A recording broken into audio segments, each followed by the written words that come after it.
how culpable are the banks in probably following the lead? The indicators ahead, you just spoke about it. But there doesn't seem to be the will, I would say, to take the cues, the indicators, Yeah. and give the productive sector that hand to help the economy grow.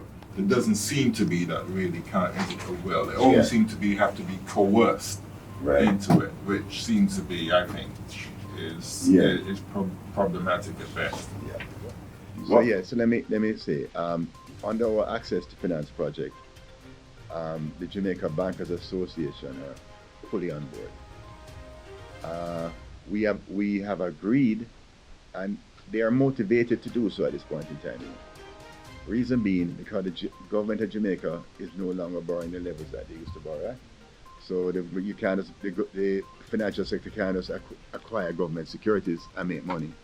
The corporates are now, they are now calling the shots, and they are saying, okay, because the banks have a ton load of liquidity right now, have significant liquidity on their balance sheets. They need to deploy it and deploy it profitably. And the corporates know that, and therefore those margins are shrinking for the financial institutions.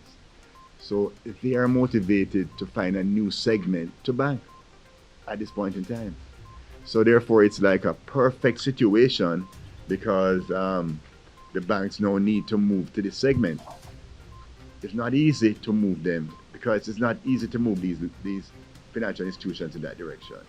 Now the government, under the IMF program, several foundation things were settled, and legislation, etc. From 2010, you have the Credit Reporting Act, so you have credit bureaus. 2013, you have the Security Interest in Personal Property Act, so that the banks can take on movable assets as collateral, inventory, equipment, receivables, livestock, they can.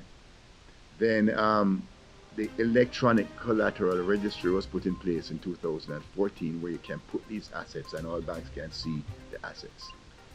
And earlier this year, the prudential guidelines were issued by the Bank of Jamaica, which allows financial institutions and banks to accept this as collateral and not have to treat it as unsecured, and therefore have to allocate significant capital to lending against movable assets.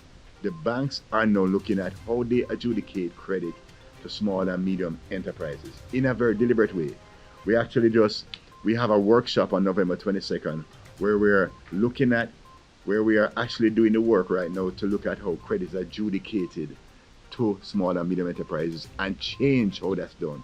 Make the modifications required for a small and medium enterprise, because you can't bank a small and medium enterprise the same way you bank a large corporate.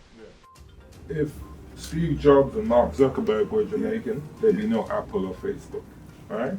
In other words, they don't have the ability to see, or the young people come in with an idea or something, half of them live at home, or live that's dismissed, or they have an idea that's out of the box a little bit, and that kind of thinking is not contemplated, right? And they don't see it as perhaps they're going to get a return on it. Right. But just the way we live in the 21st century, you're having more of that. But just the banks need to perhaps, the banks need to really look at that. Yes. Say, okay, how do I facilitate? You have the millennials, Gen Z coming on board now, coming into their own. Right.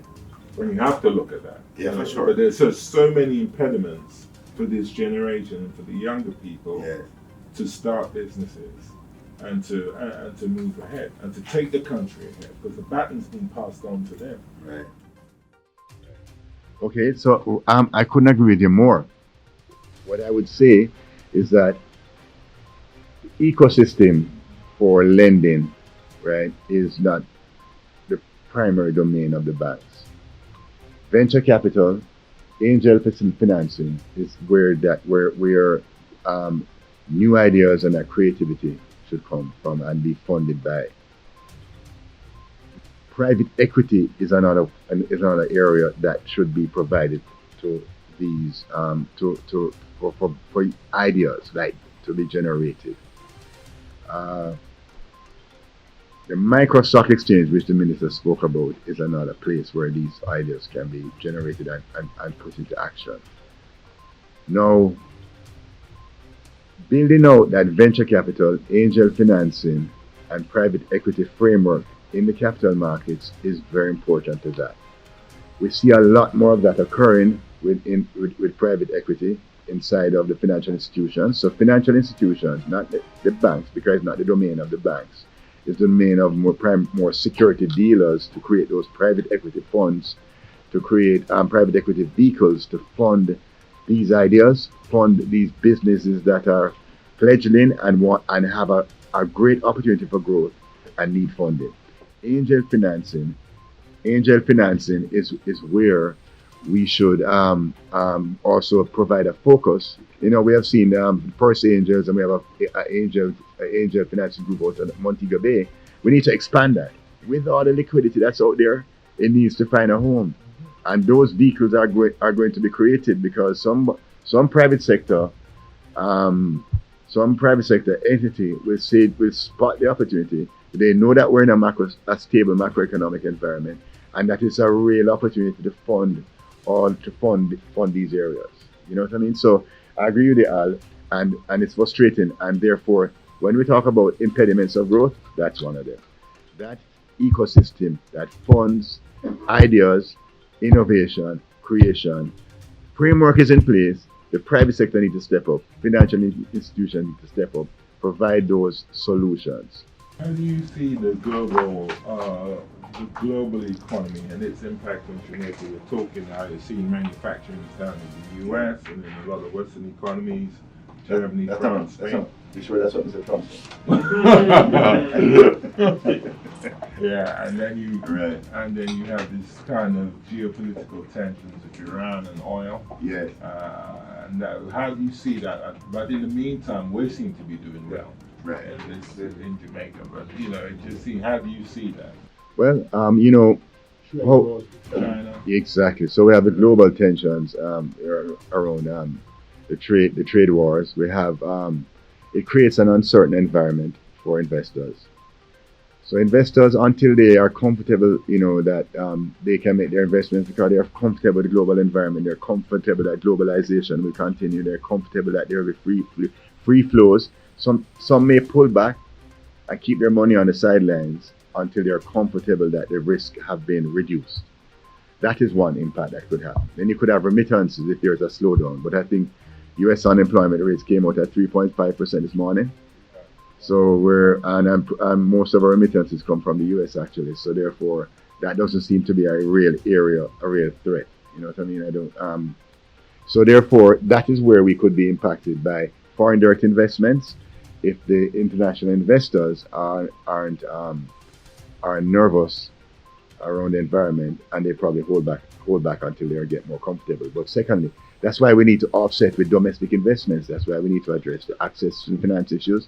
That's why we need to address the venture capital and angel financing and the private equity areas that can stimulate Jamaica's growth, domestic investments. So things are happening, but you're fighting. You're against the backdrop of we never really strengthened our institutions over the last 30 to 40 years. No, we are doing so. We're embedding macroeconomic stability. Now we can work on the other areas. Education and training, water, and all of these other areas that require investment. Inner city communities. You know what I mean? How do we shift that conversation in the inner cities? Because there is a dearth of hope for those young people, and sometimes they see no other options but to join gangs. So therefore, the three-pronged approach to crime, where you have to suppress, you have to build capacity and capability, and you have to make the social intervention effective. Diversification is important. Diversification of our economy is important. We have logistics. Where do we have the opportunities? Logistics, agriculture, agro-processing, hotel and tourism, right? If we can stimulate our economy, manufacturing, agro-processing, there are so many opportunities for us. And I think our private sector and as our younger leaders take over, because there is almost a risk aversion, because years and years Jamaicans have been exposed to economic crisis over economic crisis over economic crisis. Interest rates go up, interest rates come down, inflation go up, exchange rate all over the place.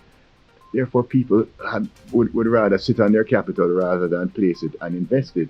With macroeconomic stability, you're going to find it coming out of the woodwork. You're going to find people have to, and there's no more high interest rates for people to earn from, and therefore you will see what is going on in the stock market. You see what's going in real estate.